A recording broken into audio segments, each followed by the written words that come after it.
The story of the Serpent of Eden has always left a question mark hanging in the air. After all, what is its true hidden meaning? Why are there so many different versions of this narrative around the world? This video will take you down paths you've never explored before. We bring together historical facts and religious beliefs to unravel a mystery that religions have left in the shadows. For some, the serpent is seen as Satan. For others, it is a literal representation of an animal. And for many, it reflects the internal struggle each of us has against temptation. But why has the full truth never been revealed? Why so many versions?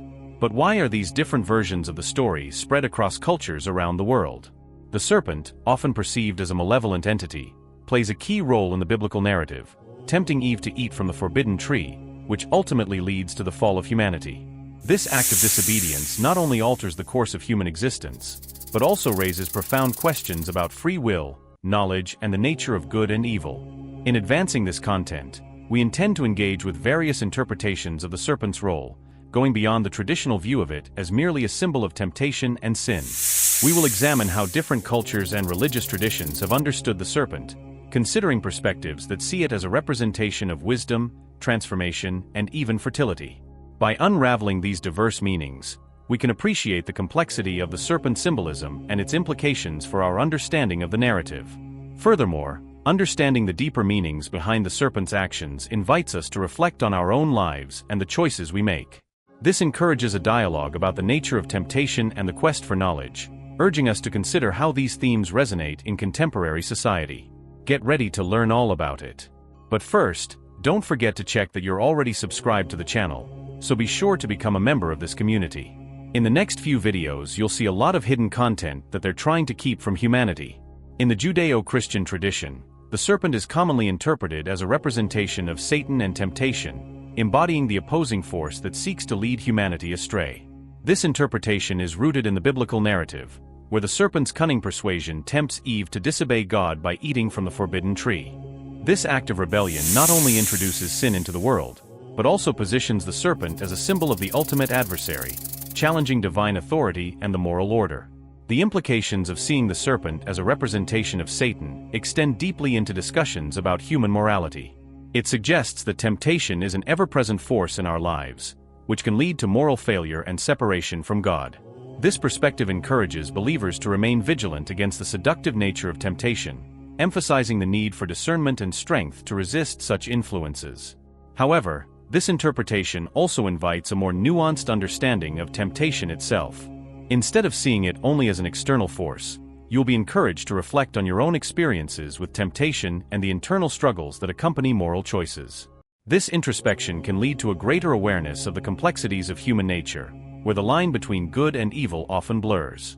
By examining the role of the serpent as a symbol of temptation, we can better understand our own vulnerabilities and the moral dilemmas we face on a daily basis.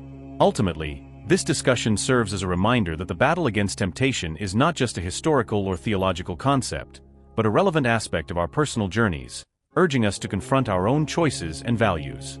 Examining the psychological aspects of serpent symbolism reveals deep insights into human desires and internal struggles with moral choices. The serpent, as a figure of temptation, embodies the conflicts that arise within us when we face decisions that challenge our values and ethics. It reflects the duality of human nature, where the allure of immediate gratification often clashes with the long-term consequences of our actions. This internal struggle is not merely a biblical narrative, but a universal experience that resonates with our daily lives. The role of the serpent in the Garden of Eden serves as a metaphor for the temptations we encounter, leading us to confront our desires and the moral implications that accompany them. Furthermore, the connection between temptation and personal growth is significant. Engaging with our desires and navigating moral dilemmas can lead to greater self-awareness and maturity. When we face temptation, we are presented with an opportunity to reflect on our values and make conscious choices that align with our true selves. This process of dealing with our desires can ultimately promote resilience and character development. As we explore these themes, you are invited to consider your own moral dilemmas and the snakes that may lurk in your life. What temptations do you encounter, and how do they challenge your beliefs? By reflecting on these questions, we can gain a deeper understanding of our motivations and the choices we make. The symbolism of the serpent encourages us to embrace our inner struggles as essential components of our journey towards personal growth and moral integrity, reminding us that the path to self-discovery often involves navigating the complexities of desire and temptation. Exploring the idea of the serpent as a catalyst for self-discovery and spiritual evolution reveals a multifaceted perspective on its role in the Garden of Eden narrative. The serpent stimulates consciousness and awareness, acting as a trigger for humanity's awakening to knowledge and self-awareness. By tempting Eve to eat from the forbidden tree, the serpent initiates a profound transformation, leading to the realization of good and evil and ultimately, the complexities of human existence. This awakening, although fraught with danger, also opens the door to deeper understanding and personal growth. The duality of the serpent is striking. It embodies both danger and wisdom. On the one hand, it represents the danger of succumbing to temptation and the consequences of disobedience. On the other hand, it serves as a source of wisdom, challenging individuals to confront their desires and the moral implications of their choices. This duality invites us to reconsider our relationship with challenges and temptations, seeing them not just as obstacles, but as essential components of our spiritual journey. Embracing the role of the serpent encourages everyone to see their own struggles as opportunities for growth and self-discovery. Each challenge we face can lead to greater insight into our values, beliefs, and the essence of who we are. By recognizing the serpent as a catalyst for transformation, we can change our perspective on adversity, understanding that it often paves the way for enlightenment and evolution. As we navigate our own paths, we will embrace the lessons that arise from our encounters with temptation, allowing them to guide us towards a deeper understanding of ourselves and our spiritual journeys. Your opinion is very important to us. Comment below on what you think of the video or if you have any questions. Analyzing the linguistic nuances in the Hebrew Bible reveals deep connections that link the serpent to deeper meanings within the narrative. Central to this exploration are the Hebrew words arumi and aram, which play a significant role in shaping our understanding of the characters and themes of the Garden of Eden story. The term arumi translates as naked, and is used to describe Adam and Eve before their fall, symbolizing innocence and purity. In contrast, aram means cunning or crafty, and is used to describe the serpent, highlighting its deceptive nature. This juxtaposition of innocence and cunning enhances our understanding of the narrative, illustrating the stark contrast between humanity's pristine state and the serpent's manipulative qualities. The serpent's cunning nature serves as a catalyst for the loss of innocence, stimulating deeper reflection on the complexities of human nature and the moral choices we face. By examining these linguistic connections, we gain richer insights into the themes of temptation, knowledge, and the consequences of disobedience.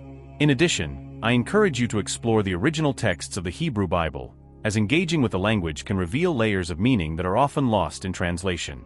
Delving into the nuances of words like arumi and aram allows us to appreciate the complexities of the narrative and the profound implications it holds for our understanding of human experience. By reflecting on these connections, we are invited to consider how language shapes our perceptions of innocence and cunning, ultimately enriching our exploration of the timeless themes present in this fundamental story. The fall of Adam and Eve has profound implications for understanding human nature, particularly in the transition from innocence to knowledge and the consequences that follow. Initially, Adam and Eve exist in a state of pure innocence, living harmoniously in the Garden of Eden, untouched by the complexities of moral choice. However, their decision to eat from the forbidden tree marks a crucial moment, introducing the knowledge of good and evil into their lives. This transition means not only the loss of innocence, but also the awakening of self-awareness, which brings with it a series of challenges and responsibilities. The consequences of this new knowledge are far-reaching, as they lead to feelings of shame, guilt, and separation from the divine. This narrative encapsulates the ongoing struggle between material desires and spiritual aspirations that define the human experience. Once aware of their desires, Adam and Eve struggle with the tension between their physical needs and the higher calling of spiritual fulfillment. This struggle is emblematic of the wider human condition, where individuals often find themselves torn between worldly pursuits and the search for deeper meaning. As we reflect on these themes, you are invited to consider your own journeys of self-awareness. How do we navigate the complexities of our desires and aspirations? In what ways do we seek to reconcile our material needs with our spiritual goals? By engaging with these questions, we can gain insights into our own experiences and the choices we make. The story of Adam and Eve serves as a timeless reminder of the challenges inherent in the human condition, urging us to embrace our journeys of self-discovery and the search for balance between our earthly and spiritual selves. Examining the connection between the serpent and the concept of redemption in various spiritual traditions reveals a rich tapestry of symbolism and meaning. In many interpretations, The serpent is not merely a figure of temptation, but also a symbol of transformation and renewal. This duality establishes a symbolic relationship between the serpent and the Messiah, where the serpent's role in the fall of humanity is juxtaposed with the redemptive work of the Messiah. Just as the serpent introduced knowledge and awareness, the Messiah embodies the promise of redemption, offering a way to restore the broken relationship between humanity and the divine. This connection highlights the idea that redemption involves the integration of material and spiritual aspects of existence. The journey towards redemption requires recognizing our earthly desires and struggles while seeking spiritual enlightenment. This integration is essential for personal growth, as it encourages individuals to face their challenges and learn from them. By recognizing the serpent's role in the narrative, we can understand that the obstacles we face are not merely obstacles, but opportunities for deeper insight and transformation. Each struggle can serve as a catalyst for self-discovery, leading us to reflect on our values and aspirations.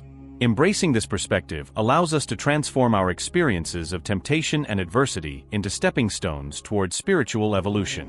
Finally, the connection between the serpent and redemption invites us to explore the complexities of our existence, encouraging us to seek a balance between our material desires and spiritual aspirations as we search for a deeper understanding of ourselves and our place in the world. If you're finding this video useful or interesting, be sure to share it with your friends and family. It's fascinating how our quest for spiritual growth is not limited to what we do internally, but also extends to the impact we generate around us. When we talk about spiritual elevation, we often imagine a solitary process of meditation, reflection, and self-control. And of course, this personal aspect is essential. But what we often forget is how much our individual actions reverberate in the community around us. Imagine each person as a piece of a giant jigsaw puzzle. On its own, each piece has its value and importance, but it is when they are all connected that the complete picture emerges. The same is true of spiritual growth. Our personal effort to become more conscious and compassionate human beings has a much greater impact than we might realize at first glance. When we change ourselves, we create a kind of ripple effect that can touch the lives of other people, either directly or through the example we set. That's why spiritual elevation can't just be seen as an internal process. Of course, personal development is a fundamental part, but true transformation happens when we take this growth outwards, into our interactions with others. When we seek to live more consciously, we are, without realizing it, opening up space for other people to do the same. Furthermore, when more people within a community are focused on growing and elevating themselves spiritually, it creates an environment of mutual support.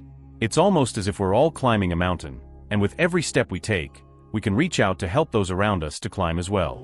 This creates a stronger community, where spiritual growth is not seen as something individual, but as a collective effort that benefits everyone. And this is where collective action comes in. When we come together to work towards a common goal, such as fighting injustice or promoting equality, we are not only contributing to a better world, but also creating an environment where spiritual growth can flourish. Social justice and spiritual upliftment are deeply intertwined. We can't pursue one without the other, because an unjust society stifles growth, while a fairer society creates the conditions for the human spirit to flourish. That cascading effect I mentioned earlier gains strength when we come together. One person alone can make a difference, but when several people come together around a greater purpose, the impact is amplified in ways we can't always measure. Change doesn't happen overnight, but every small act of kindness, every effort towards justice, every moment of compassion planted in our daily lives, contributes to a greater transformation. At the same time, it is essential to remember that we are not alone on this journey. The interconnection between our actions and the spiritual health of the community is a reminder that every step we take on our own spiritual journey also helps to create a stronger foundation for others. From the moment you become more aware, more compassionate, and more present, this new way of being begins to influence your friends, family, and even people you interact with casually. A simple gesture of kindness, a word of support, or even the example of how you deal with challenges can inspire others to also want to improve and evolve. That's the power of the positive influence that spiritual growth has. It's not restricted to you, it spreads, creating a wave of change that can transform not only your life, but also the lives of those around you. And when we start to reflect on our own growth, we realize how it connects to something bigger. It's not just about being a better person for yourself, but about being part of a collective transformation. Every time we choose to be more patient, more compassionate, or more aware, we are not only uplifting ourselves, but also contributing to the upliftment of the community around us. That's the real beauty of spiritual upliftment. It has no limits. What starts within us, with our daily reflections and choices, ends up expanding to the world around us, creating a network of support, inspiration, and transformation that can change lives. So while we work on our personal development, it's essential to remember that this growth has a greater purpose. It not only transforms us, but also helps to make the world a more just, compassionate, and spiritually uplifting place. And in the end, that's what really matters. Knowing that every small action, every small gesture of kindness, every effort to be better can make a huge difference. By doing this, we not only evolve as individuals, but we also help to create a society where everyone has the opportunity to grow, prosper, and find their own path of spiritual elevation. It's interesting to think about how the symbolism of the serpent goes beyond the simple role of villain in the biblical narrative. When we talk about the serpent as a representation of temptation and Satan, we are touching on a profound issue: the eternal battle between what we desire on the material plane and what we aspire to on the spiritual plane. But what we often forget is that the serpent can also be seen as a catalyst for transformation. Think about it. The snake is an animal that changes its skin, that renews its physical form throughout life. This symbolically speaks of transformation and renewal. We, as human beings, also go through this process of changing skins, of leaving behind old habits, old beliefs, in order to become something new. At the same time, this change of skin can be interpreted as the need to integrate the material with the spiritual. After all, we can't ignore our physical nature, our desires and needs while seeking spiritual elevation. True wisdom perhaps lies in learning to balance these two parts of ourselves. Denying the material world or overvaluing the spiritual without concrete action disconnects us from who we really are. The snake, in this sense, teaches us to look inwards and accept both our strengths and our weaknesses, because only in this way can we transform ourselves. Another important point we touched on was the linguistic nuance of the Hebrew Bible, especially the words Arumi and Aram, which are crucial to understanding this narrative. The word Arumi is related to innocence, while Aram speaks of cunning, and it's fascinating to see how these two qualities intertwine in the story of the serpent. This makes us reflect on what it means to be cunning or innocent in our daily lives. When do we rely on cunning to deal with complex situations? And when can our innocence leave us vulnerable, or even be a form of wisdom? From this reflection, we arrive at the notion that spiritual elevation is not just an individual effort, but also a collective one. There is an interconnection between our personal efforts and the impact we have on the world around us. This brings us to an essential point: spirituality must be lived actively. This means engaging with the world, and not only with the aim of self-improvement, but also of improving the conditions of society as a whole. When you get involved in social justice initiatives, for example, you're not only working for the well-being of the community, but also growing spiritually. Outer work reflects inner growth, and vice versa. In this sense, authentic spirituality is one that doesn't isolate itself from the world, but is rooted in reality, actively contributing to transforming it.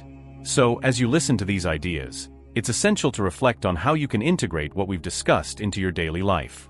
How can you use this new understanding to act in a more conscious and balanced way on your personal and collective journey? And here, at the end of this excerpt, I would like to reinforce the importance of your participation. What do you think about these concepts? Do they resonate with anything you've lived or experienced? How can these ideas influence your spiritual journey from now on? We really want to hear your opinion, because it is through this exchange that the community grows stronger and that together we grow and learn. So leave your comments, and of course, if you haven't already, subscribe to our channel.